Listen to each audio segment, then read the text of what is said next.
Olá pessoal, vamos voltar aqui aos nossos trabalhos. No nosso encontro de hoje, a gente vai trabalhar os princípios do processo coletivo. Eu separei para vocês os principais princípios do processo coletivo e atinentes realmente ao processo coletivo. Obviamente, a gente vai traçar aqui alguns panoramas com a própria tutela coletiva e eu vou passar por todos esses princípios. Tem dois princípios que a gente vai ver em outro momento, que é o princípio, por exemplo, da representatividade adequada ou da legitimidade adequada, como queiram, porque a gente vai trabalhar isso dentro da aula sobre legitimidade. E o outro princípio, que é o princípio inquisitivo do processo coletivo, que a gente vai estudar em outro momento específico. Todos os demais princípios do processo coletivo nós vamos estudar nesse nosso encontro. Tudo bem? Vamos começar com uma breve introdução, se quiserem colocar nas suas anotações, aspectos gerais ou meramente introdução. E esse ponto ele é bem significativo para que você possa organizar o seu estudo. A gente vai trabalhar com a parte introdutória, qual seja, todos aqueles princípios processuais com os quais vocês já estão acostumados a trabalhar, já estão acostumados a estudar, eles são obviamente aplicáveis ao processo coletivo. Quais sejam? Princípio do devido processo legal, princípio do contraditório, inclusive com aquele viés do contraditório participativo que temos com o novo CPC, que já nem é tão novo assim, mas a gente se acostumou a usar o novo CPC. O princípio da vedação ao tribunal de exceção, o princípio do juízo natural, do promotor natural. Então, todos aqueles princípios básicos do processo civil, obviamente, também se aplicam aqui ao processo coletivo. Obviamente, essa interface ela é fundamental para que a gente possa absorver a ideia dos princípios, tá ok? Outro ponto importante.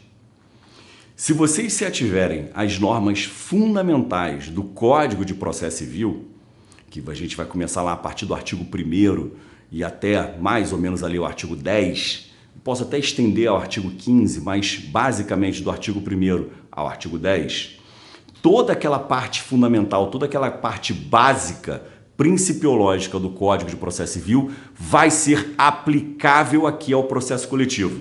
E aí vale fazer uma observação, uma nota aí que eu acho importante. Percebam o seguinte, é aplicável diretamente o Código de Processo Civil aos processos coletivos? Essa é uma indagação que ainda gera uma certa polêmica, diria até uma certa resistência na doutrina, principalmente na doutrina de processo civil. Há essa resistência sobre a aplicabilidade imediata do Código de Processo aos processos coletivos, principalmente diante daquilo que se estuda no microsistema da aplicação subsidiária ou residual, como eu prefiro, das normas processuais. Mas percebam, onde eu quero chegar com essa minha indagação? A ideia é plantar a seguinte reflexão em vocês. Essas normas fundamentais do Código de Processo Civil, elas não precisam passar antes pelo filtro do microsistema. Essas normas fundamentais, elas são normas fundamentais do processo civil e não normas fundamentais do processo civil individual. Então, toda aquela ideia que se tem das normas fundamentais são aplicáveis diretamente aos processos coletivos.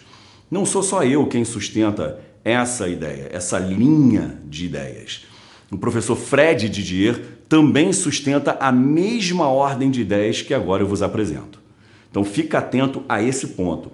Nesse particular, sim, o Código de Processo Civil é aplicável diretamente aos processos coletivos. Segundo detalhe, quando você começou a estudar o Código de Processo Civil de 2015, naturalmente você encontrou a seguinte informação. O Código de Processo Civil de 2015 trouxe um novo paradigma, um novo modelo processual a ser estudado e a ser, obviamente, aplicado ao caso concreto. Qual seja, chamado modelo comparticipativo, cooperativo ou de cooperação. Então é um modelo comparticipativo, cooperativo ou de cooperação. Qual é a ideia desse modelo? A ideia é retirar aquele protagonismo judicial absoluto e único e transformar esse protagonismo em um protagonismo que se divide entre os sujeitos do processo. Então, o protagonismo deixa de ser exclusivo e absoluto do órgão jurisdicional e passa a ser distribuído, se é que a gente pode usar esse termo, passa a ser distribuído entre todos os sujeitos do processo. Por isso que eu afirmei aqui, não é só um novo modelo, é um novo paradigma de processo. Você passa a ter uma nova leitura das regras e princípios processuais dentro desse novo paradigma. Tudo bem? Então eu já posso afirmar que é uma releitura desse novo processo civil, se é que a gente pode dizer isso. Mas se atentem a um detalhe, principalmente se você for enfrentar alguma banca que te cobre isso na fase discursiva. Essa ideia do protagonismo, ela não é uma ideia que surgiu com o Código de Processo Civil. A doutrina já sustentava a aplicabilidade dessa divisão do protagonismo diante daquela escola que se convencionou denominar escola neoprocessualista. Essa escola do neoprocessualismo, ela já pregava a releitura de algumas questões, a releitura de algumas regras e princípios processuais. Então só fica a dica aí, porque numa prova discursiva você pode simplesmente fazer uma introdução informando que isso não é uma novidade advinda com o Código de Processo Civil. Ela é uma novidade no sentido de estar prevista expressamente no Código de Processo Civil. Então percebam a singeleza da frase.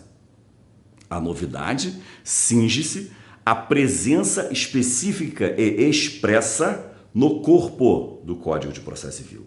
E não no sentido de novidade da ideia. Essa ideia já existia. Tudo bem? Então, beleza.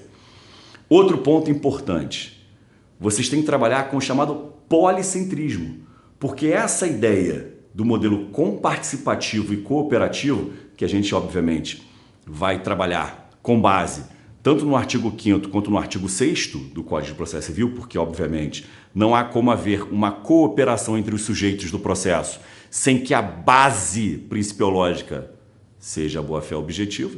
Eu não tenho como trabalhar a cooperação. Como é que eu vou cooperar como é que eu vou cobrar uma cooperação entre os sujeitos do processo se entre eles não há uma boa-fé objetiva? É uma quase obviedade, é uma relação de antecedência e consequência. Pois bem, esse novo modelo comparticipativo, cooperativo ou de cooperação, ele parte de uma ideia de um policentrismo. Lembra o que eu acabei de falar?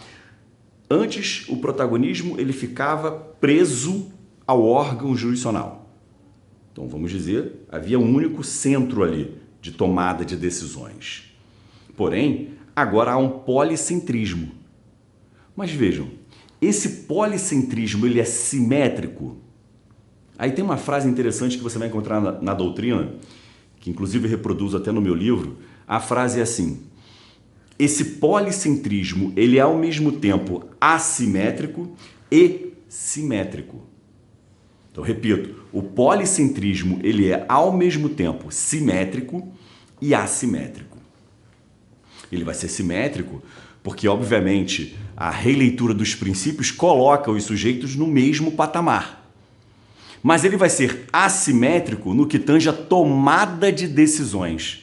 Obviamente, no que tange a tomada de decisões, há uma assimetria entre os sujeitos do processo, o que é uma obviedade. Pois bem, esse novo modelo, então, que está presente, ou melhor, está fundamentado nessas normas fundamentais, aí perdoe o truísmo, elas são aplicáveis integralmente ao processo coletivo. E aí eu posso listar para vocês aí quais são esses princípios, quais são essas normas fundamentais que são aplicáveis diretamente aos processos coletivos. Primeiro, o princípio do contraditório participativo. O princípio do contraditório participativo. Vocês vão fazer referência aos artigos 7º, 9º e 10 do CPC. Então, repito, princípio do contraditório participativo. façam referência aos artigos 7º, 9º e 10 do Código de Processo Civil. A ideia desse contraditório participativo hoje, que já era ventilado pela doutrina, essa ideia do contraditório participativo parte da seguinte premissa: o contraditório é um quadrinômio. O contraditório, ele é um quadrinômio, ou seja, ele está baseado em 4 diretrizes ou 4 vertentes. Primeira, necessidade da informação. Ou seja, o sujeito do processo, ele tem que ser formalmente cientificado da ocorrência de um ato processual ou para a prática de um ato processual. Então, repito, ele vai ser cientificado de que já ocorreu um ato processual ou cientificado para a prática de um ato processual.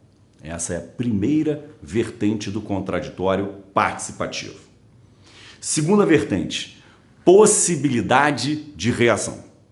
Vejam, de nada adianta você ser cientificado, ser informado de que existe uma relação processual, de que existe um ato processual ou de que você tem que praticar um ato processual, se o juiz não oportuniza a realização desse ato processual.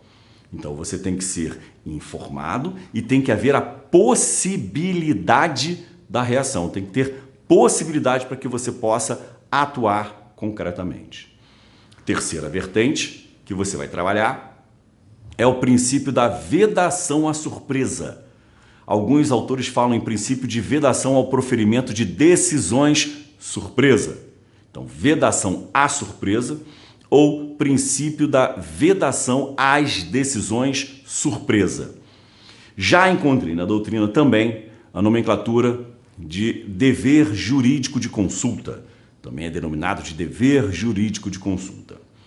Essa terceira vertente ela é interessante porque não só o Código de Processo Civil, isso está claro nos artigos 9 e 10, você vai perceber o seguinte: a ideia é o juiz mesmo diante, essa é a regra, mesmo diante de matérias de ordem pública, ou seja, aquelas matérias que ele pode conhecer de ofício, então mesmo diante das matérias de ordem pública, pode o juiz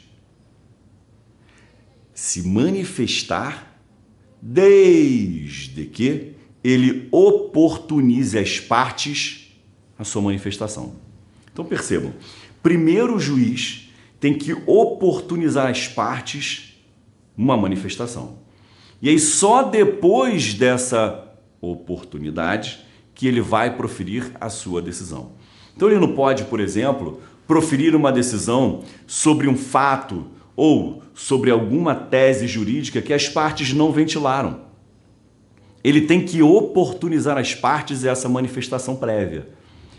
Então, tanto é verdade que ele não pode sequer reconhecer prescrição intercorrente sem que as partes tenham a oportunidade de se manifestar.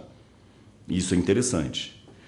Quarta vertente do princípio do contraditório é a chamada efetiva possibilidade de influir na formação do convencimento do magistrado.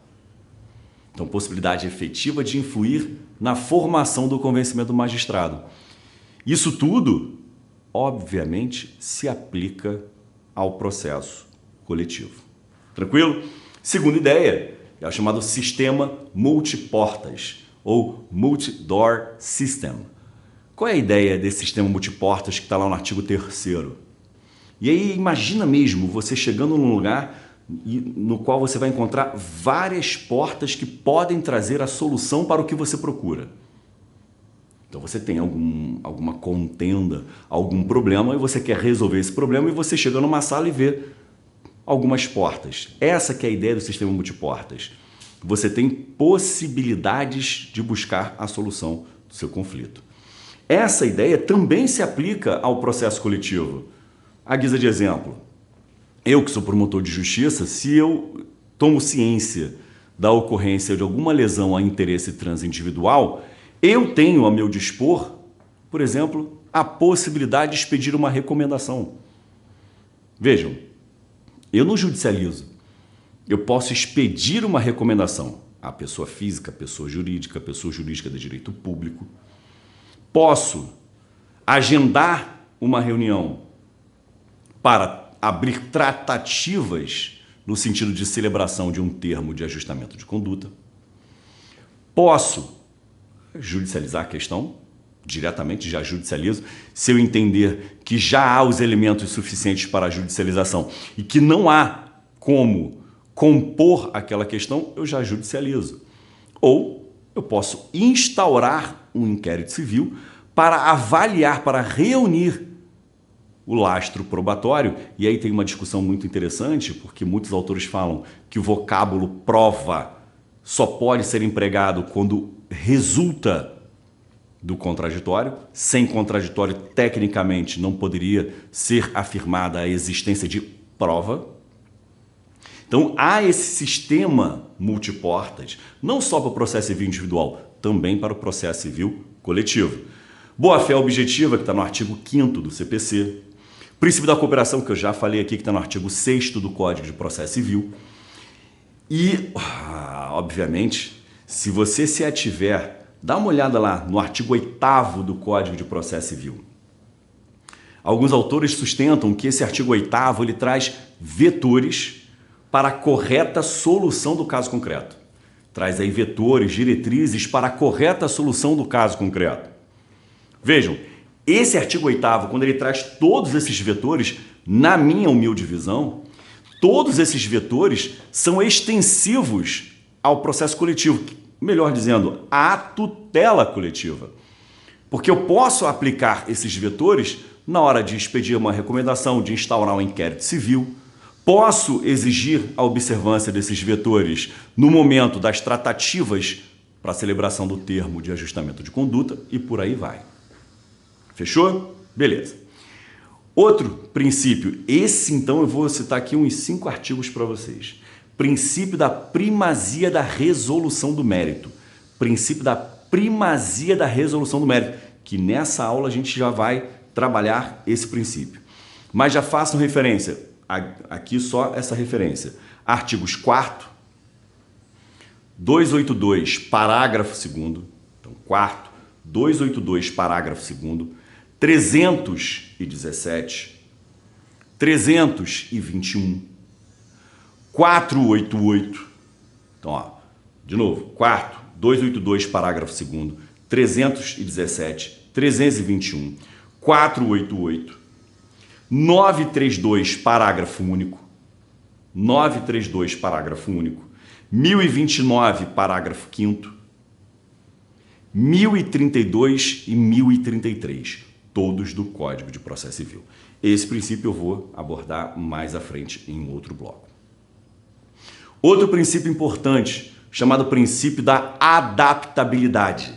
Princípio da adaptabilidade, que vocês vão encontrar nos artigos 139, inciso 6 e 329, parágrafo 2º do CPC. 139, inciso 6 e 329, parágrafo 2º do Código de Processo Civil. Preste atenção nessa ideia da adaptabilidade aqui. Essa ideia da adaptabilidade, ela tem que ser vista em conjunto com o chamado procedimento comum, que a gente vai encontrar no artigo 318. Esse artigo 318, ele traz o chamado procedimento comum, que passa a ser a regra em nosso ordenamento, ou melhor, em nosso sistema jurídico processual. E esse procedimento comum, ele na verdade é um procedimento único. Apesar de ser um procedimento único, ele vai ser flexível. Então, apesar de ser o procedimento único, ele é flexível, adaptável. A ideia que você tem que construir na sua mente é a seguinte: esse procedimento comum aqui no processo coletivo, ele é aplicável subsidiariamente. Ele é aplicável subsidiariamente, quando eu não encontrar no microsistema um procedimento específico. Aí eu vou aplicar o procedimento comum. Mas vejam, um dos vetores principais do Código de Processo Civil de 2015 é justamente a construção da ação mais adequada para o caso concreto. construção da ação mais adequada para o caso concreto. Qual é a ideia? Quando a gente estudava procedimento lá no CPC de 73, nós tínhamos uma ideia de procedimento e de rito que era uma ideia hermeticamente fechada. Ao promover uma demanda, a parte ficava adstrita àquele rito, àquele procedimento estabelecido na lei. Se a parte praticasse um ato, ou se o juiz autorizasse a prática de um ato que de alguma forma fosse diferente daquilo que estava estabelecido na lei, qual era o problema? Havia uma nulidade processual. Com a ideia do princípio da adaptabilidade, que veio com o neoprocessualismo, há a necessidade de que as partes, junto com o juiz, então eu posso afirmar que os sujeitos processuais possam construir a ação mais adequada para o caso concreto, inclusive com fusão de ritos ou procedimentos. Repara só se o artigo 329, parágrafo 2º, se o artigo 329, parágrafo 2º não fala da possibilidade da aplicação de técnicas jurídicas diferenciadas. Vejam, qual é a ideia disso?